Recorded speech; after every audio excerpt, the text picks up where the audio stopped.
रवींद्र वस्त्रनिकेतन सलगरे खास लग्न बस्तावा आहेरासाठी होलसेलपेक्षाही कमी किमतीत संपूर्ण कुटुंबाची खरेदी. कांजीवरम, बनारसी, जुल्ला Bangalore silk, Madurai silk, Calcutta cotton full व्हरायटीत उपलब्ध. सूट व इंडो शेरवानी, हळदीसाठी कुर्ता, सफारी, ब्रँडेड शर्ट, पॅन्टचे खास कलेक्शन. असंख्य व्हरायटीसह 51% भरघोस डिस्काउंट. जादा झालेला माल परत घेऊन पैसे परत. त्वरा करा, आजच भेट द्या रवींद्र वस्त्रनिकेतन सलगरे.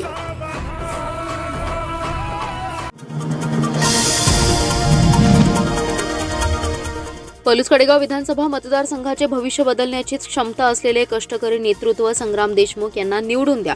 बाकीचे सगळे विकासाचे माझ्यावर सोडा. विकासाची गॅरंटी मी देतो.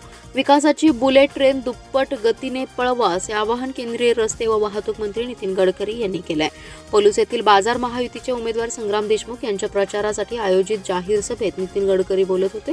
पलूस तालुक्यातील महिला व नागरिकांची मोठी उपस्थिती होती. नितीन गडकरी म्हणाले, ही निवडणूक संग्राम देशमुख यांच्या भवितव्याची नाही तर जनतेच्या भवितव्याचा फैसला करणारी निवडणूक आहे. सांगली जिल्ह्यातील टेंभू आणि ताकारी योजनेला केंद्रातून मी 12,000 कोटी रुपये दिलेत. पाणी हा कळीचा मुद्दा आहे. काँग्रेसने त्यांचे केवळ राजकारण केले. शेतकऱ्यांच्या समृद्धीसाठी आम्ही सिंचन योजना मार्गी लावल्या. सांगली जिल्ह्यात 8,000 कोटींची कामे आम्ही केली आहेत. माणूस गुणांनी मोठा असला पाहिजे, पैशांनी नाही. गुणांनी मोठं असणाऱ्या संग्राम देशमुख यांना तुम्ही निवडून द्या. बाकीचं सगळं माझ्यावर सोडा. पलूस कडेगावच्या विकासाची गॅरंटी मी देतो. केंद्रातून हवा तितका निधी उपलब्ध करून दिला जाईल. महाराष्ट्रात देवेंद्र फडणवीस संग्राम देशमुख यांच्या पाठीशी आहेत. त्यामुळे बिनधास्तपणे आपण संग्राम देशमुख यांना निवडून द्या आणि आपल्या मतदारसंघाच्या विकासाची बुलेट ट्रेन दुप्पट गतीने पळवा, असे आवाहनही त्यांनी केले. दरम्यान या मतदारसंघातील काही लोक सत्तेत आले की इंजिनिअरिंग कॉलेज काढ, कुठली संस्था काढ, स्वतःच्या संस्था मोठ्या करण्यासाठी ते राजकारण करतात. शिक्षकांचा अर्धा पगार तुम्ही, अर्धा पगार आम्ही, असा उद्योग त्यांचा आहे. त्यामुळे आता त्यांना दूर करा, असं आवाहन नितीन गडकरी यांनी केलं आहे. आमदार हा झोकून काम करणारा हवा आहे. मात्र सांगलीच्या आमदारांनी पुराच्या पाण्यात पाय देखील ठेवला नाही. केवळ जाती धर्मांचं भांडवल करून निवडणुका जिंकणे हाच उद्योग भाजपचा आहे. त्यामुळे या निवडणुकीत लोकांसाठी राबणाऱ्या आणि धडपडणाऱ्या काँग्रेसच्या उमेदवाराला साथ द्यावी, असे आवाहन काँग्रेसचे ज्येष्ठ नेते बाळासाहेब थोरात यांनी केले. काँग्रेसचे उमेदवार पृथ्वीराज पाटील यांच्या प्रचारार्थ सांगलीवाडी येथे जाहीर प्रचार सभा झाली. या सभेत ते बोलत होते. यावेळी त्यांच्या हस्ते पृथ्वीराज पाटील यांच्या जाहीरनाम्याचे प्रकाशन करण्यात आले. बाळासाहेब थोरात म्हणाले की लोकसभेला विशाल पाटील यांना जनतेने मदत केल्याने आणि दादांची पुण्याई मागे असल्याने ते खासदार झाले. विधानसभेला पृथ्वीराज पाटील यांच्याबरोबर मदन भाऊंच्या पत्नी जयश्रीताई पाटील यांनी उमेदवारी मागितली होती. दोन्ही कुटुंब जवळचे होते, त्यामुळे निर्णय घेणं कठीण होतं. पण गेल्या 5 वर्षात पृथ्वीराज पाटील यांनी केलेलं काम कौतुकास्पद आणि सर्व्हेनुसार त्यांना काँग्रेस पक्षाचे अध्यक्ष मल्लिकार्जुन खरगे यांनी उमेदवारी दिली आहे. गेल्या विधानसभेला जयश्री पाटील यांना उमेदवारी दिली नाही. राज्यमंत्रीपदाचा दर्जा असलेले महिला आर्थिक विकास महामंडळ देण्याचा निर्णय झाला होता, पण आघाडीतील नावे अंतिम न झाल्याने महामंडळाचा निर्णय झाला नाही. पण या निवडणुकीत खरगे यांनी विधान परिषद देण्याचं जाहीर केलं होतं. त्यामुळे त्यांनी अपक्ष नेत्यांचे ऐकणं आवश्यक होतं, पण ते झालं नसल्याची खंतही त्यांनी यावेळी बोलून दाखवली. जयश्री पाटील यांची उमेदवारी मागे घेण्यासाठी केंद्र व राज्यातील नेत्यांनी प्रयत्न केले. निवडणुकीच्या अर्ज माघार घेतेवेळी जिल्ह्यातील एका नेत्याने माझा शहर जिल्हाध्यक्ष पदाचा राजीनामा आणि पुढच्या वेळी निवडणुकीला उभारणार नाही असा एका स्टॅम्पवर लिहून मागितलं होतं. मी ते तयार केलं होतं, पण त्यांच्याकडून निरोप आला नाही. अपक्षांचा अर्ज कायम राहिला. यामागे कोणाचे षडयंत्र आहे हे तपासण्याची गरज आहे, असा संशय महाविकास आघाडीचे उमेदवार पृथ्वीराज पाटील यांनी व्यक्त केला आहे. सांगलीवाडी येथील आयोजित प्रचार सभेत ते बोलत होते. ते पुढे म्हणाले, सध्या सांगलीत माजी नगरसेवक आणि पदाधिकाऱ्यांवर दबाव आणला जातोय. त्यामुळे अपक्ष उमेदवार या भाजपाचा पराभव करणार की काँग्रेसचा, असा सवालही त्यांनी केलाय. जिल्ह्यात 8 विधानसभा मतदारसंघात महायुती, महाविकास आघाडी आणि अपक्ष उमेदवार उभे आहेत. विधानसभा निवडणुकीमध्ये मराठा समाजातील कोणत्याही संघटनेने अथवा व्यक्तीने कोणत्याही उमेदवाराला मराठा समाज म्हणून पाठिंबा देऊ नये, असा निर्णय सांगलीतील मराठा समाजातील प्रमुख कार्यकर्ते पदाधिकाऱ्यांच्या बैठकीत घेण्यात आलाय.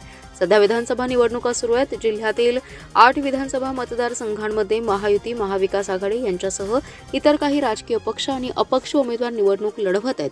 या सर्वच पक्षांमध्ये व अपक्षांच्या बरोबर मराठा समाजाचे अनेक बांधव कार्यरत आहेत. त्यामुळे मराठा समाजाची या विधानसभा निवडणुकीतील भूमिका काय असावी यावर चर्चा करून निर्णय घेण्यासाठी पंचमुखी मारुती रोडवरील कष्टकऱ्यांची दौलत या ठिकाणी बैठकीचं आयोजन करण्यात आलं होतं. मराठा आरक्षणासाठी मोठा लढा उभा केलेले मनोज जरांगे पाटील यांनी हा निवडणूक विषय डोक्यातून काढला असल्याचं त्यांनी सांगितलं. महाविकास आघाडी, महायुती, अपक्ष असे कोणालाही पाठबळ दिलेलं नाही असं जाहीर केलंय.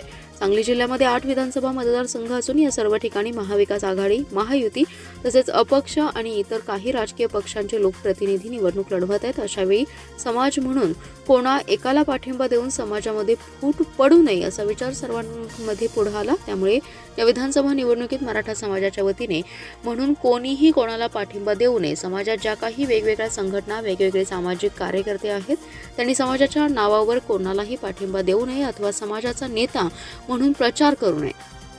वैयक्तिक पातळीवर वैयक्तिक इच्छेनुसार काम करावं, प्रचार करावा, मात्र ती समाजाची भूमिका आहे असं सांगू नये असा निर्णय बैठकीत घेण्यात आला.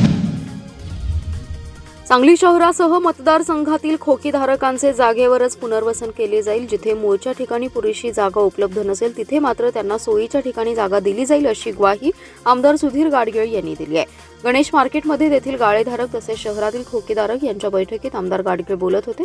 या बैठकीच्या अध्यक्षस्थानी भाजप किसान मोर्चाचे प्रदेश उपाध्यक्ष पृथ्वीराज पवार होते. आमदार गाडगीळ म्हणाले, गाळेधारक आणि खोकीधारक यांचे प्रश्न सोडवण्यासाठी यापुढे आपण एक पद्धतच ठरवून घेऊ. खोकीधारकांचा पुनर्वसनाचा जो विषय आहे तो महापालिका तसेच जिल्हा प्रशासन आणि राज्य शासन यांच्याशी चर्चा करून आपण मार्गी लावू. गाळेधारक आणि खोकीधारक यांच्या भाड्याचा, घरपट्टीचा तसेच अन्य करांचा विषय सुद्धा महापालिकेत तातडीने बैठक घेऊन मार्गी लावू. महापालिकेतील बैठकीत हा विषय चर्चेला घेऊ आणि त्यानंतर राज्य शासनाकडे जाऊन याबाबतचा अंतिम निर्णय घेऊ. दुकानगाळे हे धारकांच्या मालकीचे करण्याबाबतचा विषय सुद्धा तातडीने मार्गी लावला जाईल. भाडे, घरपट्टी अथवा कोणताही कर हा आवाजावी असणार नाही यासाठी आपण निश्चितच प्रयत्न करू. भाडे किंवा घरपट्टीच्या थकबाकीबद्दल सुद्धा महापालिकेत तातडीने बैठक घेऊ असं आश्वासन गाडगीळ यांनी दिलंय. महाराष्ट्रात महाविकास आघाडीचे सरकार येणार आहे ही काळ्या दगडावरची पांढरी रेष आहे. त्यामुळे खानापूर मतदारसंघामध्ये महाविकास आघाडीचा आमदार निवडून आला पाहिजे. विसापूर सर्कलमध्ये शांतता आहे म्हणजे जास्त मोठ्या मताचा पाठिंबा जनतेच्या मनामध्ये. या भागाचे स्वर्गीय आर.आर. पाटील हे आमदार, मंत्री, उपमुख्यमंत्री होते. आर.आर. आज हयात असते तर या संकटाच्या वेळी शरदचंद्र पवार साहेबांना यांना मोठी ताकद दिली असती. त्यांनी पवार साहेबांची साथ सोडली नसती. मी मतदारांना आवाहन करतो, स्थानिक काही गोष्टी असल्या तरी त्या बाजूला ठेवून शरदचंद्र पवार साहेबांच्यासाठी अधिकृत उमेदवार वैभव पाटील यांच्या पाठीशी ताकद उभी केली पाहिजे आणि ती करावी असे आवाहन राष्ट्रवादी प्रदेशाध्यक्ष जयंत पाटील यांनी केले. इसापूर येथे महाविकास आघाडीचे उमेदवार वैभव पाटील यांच्या प्रचारार्थ आयोजित जाहीर सभेत ते बोलत होते. यावेळी आमदार अरुण लाड, सदाशिवराव पाटील, बाबासाहेब मुळीक, चंद्रहार पाटील यांची प्रमुख उपस्थिती होती. यावेळी बोलताना जयंत पाटील म्हणाले की खानापूर मतदारसंघासाठी नवीन चेहरा वैभव पाटील यांच्या रूपाने दिलाय. त्यांनी विटा नगरपालिकेमध्ये उत्कृष्ट काम करून प्रशासनाचा चांगला अनुभव असणारा कर्तृत्वाचा ठसा उमटवलाय. जनतेने आता त्यांना साथ द्यायला सुरुवात केली आहे. तिकीट मागायला आल्यानंतर सर्वांनी सांगितले आमच्यापैकी कोणालाही द्या आणि तिकीट दिल्यानंतर काही जण गेले. ही लढाई स्वाभिमानाची आहे. पक्ष अडचणीत असल्याने सर्वांनी महाविकास आघाडीसोबत राहावं असं आवाहन त्यांनी यावेळी केलंय. जिल्ह्यातील 8ही मतदारसंघात मुक्त, निर्भय, निपक्ष वातावरणात आणि शांततेत निवडणूक प्रक्रिया पार पाडण्यासाठी पोलीस यंत्रणा सज्ज आहे. आतापर्यंत 2 कोटीपेक्षा अधिक किमतीचा मुद्देमाल जप्त करण्यात आलाय. त्यामध्ये 92 लाख रोख रक्कम, 65 लाख रुपयांचे मद्य आहे. याशिवाय 53 लाखांचा गुटखा, 7 लाखांचा गांजा जप्त करण्यात आला असल्याचे पोलीस अधीक्षक संदीप घुगे यांनी सांगितले. पोलीस अधीक्षक घुगे म्हणाले, जिल्ह्यात एकूण 8 विधानसभा मतदारसंघ आहेत. निवडणूक शांततेत, मुक्त आणि निपक्षपातीपणे वातावरणात पार पाडण्यासाठी पोलीस प्रयत्न करत आहेत. आतापर्यंत केलेल्या कारवाईमध्ये 9 अग्निशस्त्र जप्त केली आहेत तर इतर 27 प्रकारची विविध तीक्ष्ण हत्यारे जप्त केली आहेत. जिल्ह्याला कर्नाटक राज्याची आंतरराज्य सीमा आहे, ज्यावर 9 आंतरराज्य चेकपोस्ट आचारसंहिता लागलेल्या तारखेपासून कार्यान्वित करण्यात आल्यात. सर्व प्रकारच्या वाहनांची दैनंदिन तपासणी चालू आहे. त्याचबरोबर एकूण 802 अजामीनपात्र वॉरंट बजावणी करण्यात आलेली आहेत. जिल्ह्यात 8 निमलष्करी कंपन्या दाखल झाल्या. त्यांच्या मदतीने फ्लॅग मार्च आणि एरिया डॉमिनेशन सुरू ठेवण्यात आले, जेणेकरून मतदारांमध्ये एक विश्वास निर्माण होणार आहे. आतापर्यंत 2 कोटीपेक्षा अधिक किमतीचा मुद्देमाल जप्त करण्यात आलाय. त्याचबरोबर 3 लाख रुपये किमतीचे मौल्यवान धातू असा मुद्देमाल जप्त करण्यात आलाय. निवडणूक संबंधित 5 गुन्हे दाखल आहेत, त्यांचा तपास सुरू आहे. मतदारांनी आपला लोकशाहीतील मतदानाचा अधिकार आहे तो बजवावा आणि इतरांनाही प्रोत्साहित करावं असं आवाहन पोलीस अधीक्षक घुगे यांनी केलंय. चांगला सुरू असलेला कवठेमहांकाळ साखर कारखाना आर पाटलांच्या सांगण्यावरून शरद पवारांनी मल्टीस्टेट केला आणि बंद पाडला. त्यानंतर आम्ही कवठेमहांकाळ येथे काढत असलेला साखर कारखानाही आर पाटलांच्या कार्यकर्त्यांनीच कामाच्या निविदा भरल्या. शरद पवारांनी अधिकाऱ्यांना दम देऊन कारखाना होऊ दिला नाही, त्यामुळे आम्हाला कर्नाटकात जावं लागलं. अर्धी पिठाची चक्की ही न उभारणाऱ्या विरोधकांनी आता विकासाची स्वप्न दाखवायला सुरुवात केली आहे. त्यामुळे विरोधकांच्या पैसे फेकून मते मिळवायच्या प्रवृत्तीला ओळखून सद्विवेक बुद्धीने विचार करून मतदान करा असे आवाहन माजी राज्यमंत्री अजितराव घोरपडे यांनी केलंय. महायुतीचे उमेदवार संजय काका पाटील यांच्या प्रचारार्थ बोरगाव येथे आयोजित प्रचार सभेत घोरपडे बोलत होते. अजितराव घोरपडे म्हणाले की कवठेमहांकाळ कारखाना सुरळीत सुरू होता, मात्र हा कारखाना मल्टीस्टेट करण्याचा घाट घातला गेला. मी शरद पवारांची भेट घेतली आणि हा कारखाना मल्टीस्टेट न करण्याची विनंती केली. त्यावर आर पाटील ऐकत नाहीत असं त्यांनी मला सांगितलं. यावर कोण त्यांचा महांकाली कारखान्याशी काय संबंध असा प्रश्न विचारून मी पुन्हा एकदा मल्टीस्टेटमुळे होणाऱ्या तांत्रिक अडचणी पवार साहेबांसमोर मांडल्या. मात्र तरीही हा कारखाना मल्टीस्टेट करून त्यांनी बंद पाडला. त्यानंतर मी स्वतः साखर कारखाना करण्यासाठी पुढाकार घेतला. पूर्ण कागदपत्र करून त्याची फाईल सादर केली. ही गोष्ट करताना आर पाटलांनी या कामात खोडा घातला. शरद पवारांच्या माध्यमातून संबंधित अधिकाऱ्याला दम देऊन आमच्या कारखान्याला लायसन्स मिळू दिलं नाही. त्यामुळे आम्ही महाराष्ट्राचे नागरिक असून सुद्धा आम्हाला कर्नाटकमध्ये साखर कारखान्यासाठी जावं लागलं असंही ते म्हणाले. मिरज विधानसभा मतदारसंघाचे महायुतीचे उमेदवार सुरेश खाडे हेच निवडून येणार आहेत, यामध्ये कोणतीही शंका नाही. त्यांनी मतदारसंघात केलेलं काम सर्वांना माहिती आहे. तसंच भाऊंवर जनता प्रेम करते.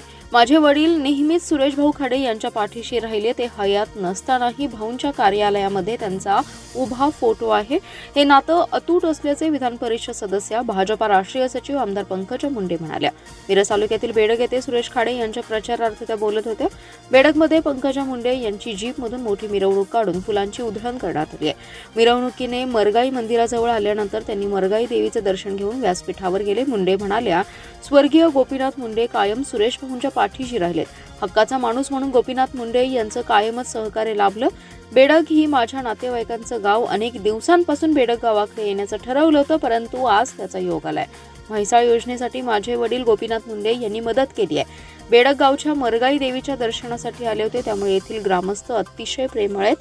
पंकजा मुंडे यांचे बेडगमध्ये मिरवणुकीने अतिशय उत्साहात स्वागत करण्यात आले. तसेच धनंजय मुंडे यांच्या सासूरवाडीच्या घरी गेले. यावेळी त्यांचे महिलांनी औक्षण केलं. पंकजा मुंडे यांनी नातेवाईकांची आस्थेवाईकपणे विचारपूस केली.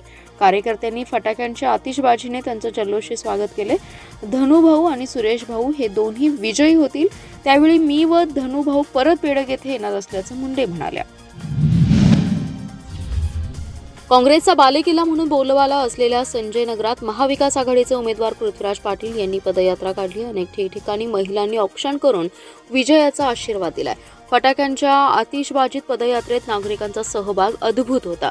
पृथ्वीराज बाबा आगे बढो, हम तुम्हारे साथ है, काँग्रेस पक्षाचा विजय असो अशा घोषणाही देण्यात आल्या. यावेळी नागरिकांशी संवाद साधताना पृथ्वीराज पाटील म्हणाले की महायुती शासनाने लाडक्या बहिणींचा विश्वासघात केलाय. एका हाताने 1500 दिले आणि दुसऱ्या हाताने तेल, धान्य, कडधान्य यांचे दर वाढवून आणि महिला अत्याचाराने समर्थन करून लाडक्या बहिणींची फसवणूक केली आहे. महायुती ही लुटारूंची टोळी आहे.